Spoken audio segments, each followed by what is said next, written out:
اعوذ باللہ من الشیطان الرجیم بسم اللہ الرحمن الرحیم۔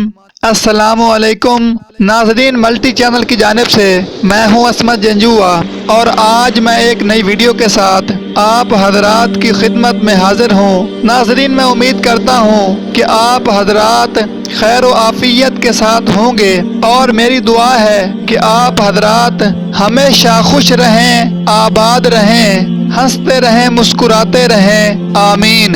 ناظرین، اگر ویڈیو اچھی لگے تو کمنٹ باکس میں اپنی رائے کا اظہار ضرور کریں، اس سے ہماری حوصلہ افزائی ہوتی ہے اور ہمیں یہ حوصلہ ملتا ہے کہ آپ جیسے اچھے لوگوں کی دعائیں اور محبتیں ہمارے ساتھ ہیں۔ تو چلیے ناظرین، چلتے ہیں اپنی آج کی ویڈیو کی طرف۔ ناظرین، جیسا کہ ہم جانتے ہیں کہ کبوتر کے پاؤں سرخ رنگ کے ہوتے ہیں اور اس کی گردن پر دھاری نما ہار ہوتا ہے، اور کبوتر ہمیشہ مسجدوں، بازاروں اور خانقاہوں کی عمارتوں پر زیادہ تر دکھائی دیتے ہیں۔ اس پرندے کو لوگ بڑی عزت اور وقار کی نگاہ سے دیکھتے ہیں۔ کبوتر کو امن کی علامت بھی تصور کیا جاتا ہے، مگر دوستوں، کیا آپ جانتے ہیں کہ اللہ پاک نے کبوتر کو یہ مراتب کیوں اور کیسے عطا کیے؟ اگر آپ یہ جاننے کی خواہش رکھتے ہیں تو اس ویڈیو کو آخر تک ضرور دیکھیں۔ ناظرین، کبوتر کی اس عظمت کی حقیقت براہ راست طوفان نوح سے اور حضرت نوح علیہ السلام سے جا ملتی ہے۔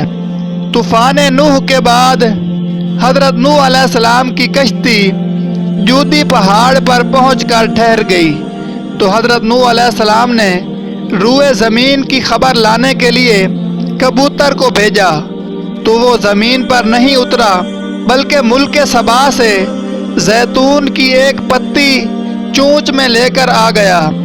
تو آپ علیہ السلام نے فرمایا، تم زمین پر نہیں اترے، اس لیے پھر جاؤ اور روئے زمین کی خبر لاؤ۔ تو کبوتر دوبارہ روانہ ہوا اور مکہ مکرمہ میں حرم کعبہ کی زمین پر اتر گیا اور معلوم کر لیا کہ پانی زمین حرم سے ختم ہو چکا ہے اور سرخ رنگ کی مٹی ظاہر ہو گئی ہے۔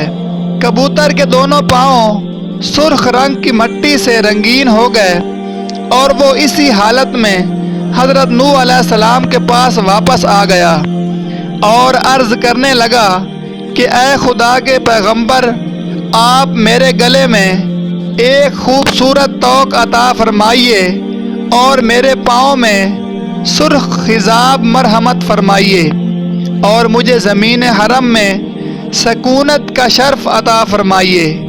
چنانچہ حضرت نوح علیہ السلام نے کبوتر کے سر پر دست شفقت پھیرا اور اس کے لیے یہ دعا فرمائی کہ اس کے گلے میں ہمیشہ دھاری کا ایک خوبصورت ہار پڑا رہے اور اس کے پاؤں ہمیشہ کے لیے سرخ اور لال ہو جائیں، اور اس کی نسل میں خیر و برکت رہے، اور اس کو زمین حرم میں سکونت کا شرف ملے، کیونکہ کبوتر نے حضرت نوح علیہ السلام کے حکم کی تعمیل کی اور روئے زمین کی خبر لایا۔ اسی وجہ سے حضرت نوح علیہ السلام نے اس کے لیے دعا کی، جس کی وجہ سے اس کے پاؤں سرخ یعنی لال ہو گئے۔ ناظرین، اگر اس ویڈیو سے آپ کی معلومات میں اضافہ ہوا ہے تو اس ویڈیو کو لائک کریں اور چینل کو سبسکرائب کرنے کے ساتھ ہی گھنٹی کے بٹن کو بھی ضرور کلک فرما لیں، تاکہ ہماری نئی آنے والی تمام ویڈیوز سب سے پہلے آپ کو مل سکیں۔ ویڈیو دیکھنے کے لیے بہت شکریہ۔ اللہ حافظ۔